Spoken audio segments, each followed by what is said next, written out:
नमस्कार, Hindi dictation YouTube channel पर आप सभी का स्वागत है। रेडी हो जाइए प्रतिलेखन संख्या 140-41 खंड 2 से लिखने के लिए।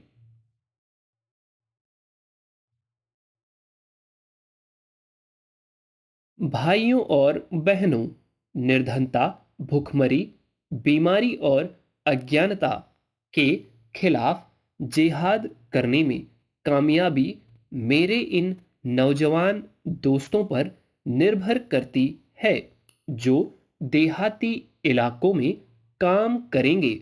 ग्रामीण क्षेत्रों में अभी विकास की भारी संभावनाएं और काम करने के बहुत मौके मौजूद हैं, जिनकी तरफ पूरा ध्यान दिया जाना चाहिए। ग्रामीण क्षेत्रों में रहने वाले लोगों और गन्ना, कपास, तिलहन जैसे कृषि का कच्चा माल और अनाज पैदा करने वाले लोगों की खुशहाली बढ़ने से देश की आबादी के दूसरे वर्गों की खुशहाली भी बढ़ेगी। ग्रामीण क्षेत्र में प्रबंध योग्यता की कमी और संगठन के न होने के कारण असली उत्पादकों को अपनी उपज के सही दाम नहीं मिल पाते। संगठन में सुधार और आधुनिक प्रबंध प्रणाली को लागू करने से इस कमी की पूर्ति हो जाएगी और गांव के लोगों को उससे वे लाभ हासिल हो सकेंगे, जिन्हें संगठित ग्रामीण विकास के लिए लागू किए जा रहे विभिन्न प्रोग्रामों और योजनाओं के जरिए उन तक पहुंचाया जाना है। मुझे पूरी आशा है कि हम लगन के साथ लगातार कोशिशों के जरिए निर्धनता को मिटाने और गरीब, पददलित और समाज के उपेक्षित और पीड़ित लोगों को ऊपर उठाने में कामयाब होंगे। यह कोई आसान काम नहीं है। मैं एक गांव का रहने वाला हूं और मैं अच्छी तरह समझता हूं कि शहरों में पढ़े लिखे व्यक्तियों के लिए लोगों की आकांक्षाओं को समझकर उनसे घनिष्ठता कायम करना कितना मुश्किल होता है। देहाती इलाकों में जो ताकतें काम कर रही हैं, उन्हें समझना और उन पर काबू पाना भी कठिन होता है। फिर भी मुझे यकीन है कि इस बेजोड़ संस्था में जो तालीम आपने हासिल की है, उससे न केवल आपका ज्ञान और कार्यकुशलता बढ़ी है, बल्कि देहात में गरीब लोगों की सेवा करने के लिए दृढ़ निश्चय और हिम्मत भी आप लोगों में पैदा हुई है। जिन नौजवान स्नातकों ने यहाँ ट्रेनिंग पूरी की है, वे ग्रामीण क्षेत्र में तब्दीली लाने के कारगर और क्रियाशील साधन बनेंगे। हो सकता है कि ग्रामीण प्रबंध में उन्हें अपना काम धंधा पैसे की दृष्टि से इतना लाभदायक न लगे, जितना कि बहुत ही संगठित और उन्नत उद्योगों में उनके साथियों को मिलता है।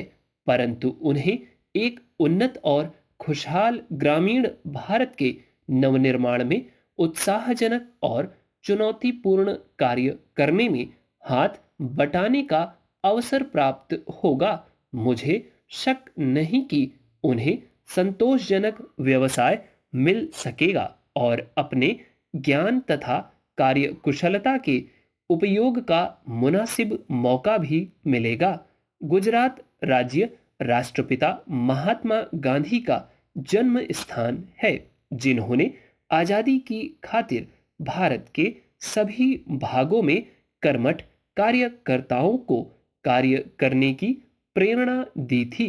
सेवा की उसी भावना से हम सब लोगों को, खास तौर से देश के नौजवानों को, राष्ट्र निर्माण की प्रेरणा लेनी चाहिए। मुझे यकीन है कि आप सब लोग जिन्होंने महात्मा गांधी की भावना से प्रेरित वातावरण में ट्रेनिंग हासिल की है, अच्छा काम करके अपनी बेहतरीन ट्रेनिंग का सबूत देंगे। मैं ऐसा महसूस करता हूं। महोदय, देसी रियासतों में प्रजा की दशा अत्यंत दयनीय है। कुछ जमींदारों, ऊंची जाति के लोगों, नरेशों के नाते रिश्तेदारों को छोड़कर सामान्य जनता, विशेष रूप से किसान, बड़ा ही कष्टमय जीवन बिता रहे थे।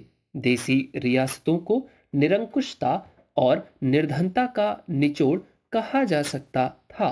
कभी कभी मर्जी होने पर नरेश लोग कुछ लोगों के साथ उदारता का व्यवहार भी करते थे, लेकिन सामान्यतः उन्हें अपने ऐशो आराम और अपनी निरंकुश सत्ता की ही चिंता रहती थी। देसी रियासतों की संख्या लगभग 700 थी, जिनमें से हैदराबाद, कश्मीर, मैसूर आदि रियासतें काफी बड़ी थीं और कुछ रियासतें तो ब्रिटिश भारत के किसी एक गांव के बराबर छोटी थीं। कुछ रियासतों का क्षेत्रफल केवल कुछ एकड़ ही था, लेकिन इन्हें देशी रियासतों के सारे अधिकार और दर्जा प्राप्त था। इन नरेशों के अधिकार एक समान नहीं थे। कुछ नरेशों को काफी हद तक वास्तविक सत्ता प्राप्त थी, कम से कम देखने में, और कुछ को लगान वसूलने और अपनी प्रजा को आतंकित करने के सिवा और कोई अधिकार नहीं थे। इस हालत के लिए देसी नरेशों को ही अकेले दोषी नहीं ठहराया जा सकता। सिद्धांत रूप में यद्यपि उन्हें अपनी रियासत में पूरे अधिकार प्राप्त थे, लेकिन अधिकांश में यह सत्ता केवल जनता पर दमन और अत्याचार की चक्की चला सकने तक ही सीमित थी। यदि वे प्रजा की दशा सुधारने या उसे किसी प्रकार का प्रातिनिधिक प्रशासन देने की कोशिश करते भी थे, तो दिल्ली की राजधानी में बैठा सम्राट का प्रतिनिधि वायसराय या उन रियासतों में बैठा उसका एजेंट उन्हें वैसा करने से रोक देता था। ऐसा वास्तव में हुआ भी था कि नरेशों ने उत्तरदायी सरकार स्थापित करने में अपनी असमर्थता व्यक्त की थी, क्योंकि वैसा करना सर्वोच्च सत्ता ब्रिटिश सरकार के साथ हुई संधि की शर्तों के विरुद्ध होता। वस्तुतः वायसराय केवल संधि की शर्तों की सीमा में ही रहकर अपने अधिकारों का प्रयोग नहीं करता था। जब बरार को लेकर कुछ विवाद उत्पन्न हुआ था, तब लॉर्ड रीडिंग ने यह बात निजाम को अच्छी तरह समझा भी दी थी। यह कहना बहुत हद तक ठीक होगा कि असली सत्ता विभिन्न रियासतों में नियुक्त भारत के एजेंटों या रेजिडेंटों के हाथ में होती थी, और इन लोगों को भारत सरकार के पॉलिटिकल डिपार्टमेंट को सलाह के अनुसार चलना पड़ता था। एजेंट या रेजिडेंट की सहमति के बिना किसी नरेश के लिए जनता की भलाई के लिए कोई कदम उठाना संभव नहीं था। आरंभ में इन एजेंटों या रेजिडेंटों से भारत सरकार के पॉलिटिकल एजेंट के रूप में कार्य करने की अपेक्षा की जाती थी, किंतु वीपी मेनन के अनुसार धीरे धीरे उनका स्वरूप बदलकर एक श्रेष्ठतर सरकार के कार्यपालक और नियंत्रक अधिकारियों का हो गया। सरकार ने इन रियासतों का उपयोग उन गंदगी जमा करने वाले गड्ढों के रूप में किया जिसमें शेष भारत का संचित दुख दर्द बहकर जमा हो सकता था। 1920-21 तक रियासतों में कोई राजनीतिक गतिविधि नहीं होती थी। उम्मीद है डिक्टेशन आपने लिख लिया होगा। जो वर्ड आपसे छूट रहे हो या कठिन लग रहे हो उनकी आउटलाइंस अलग से बनाइए और उनकी प्रैक्टिस करिए। ठीक।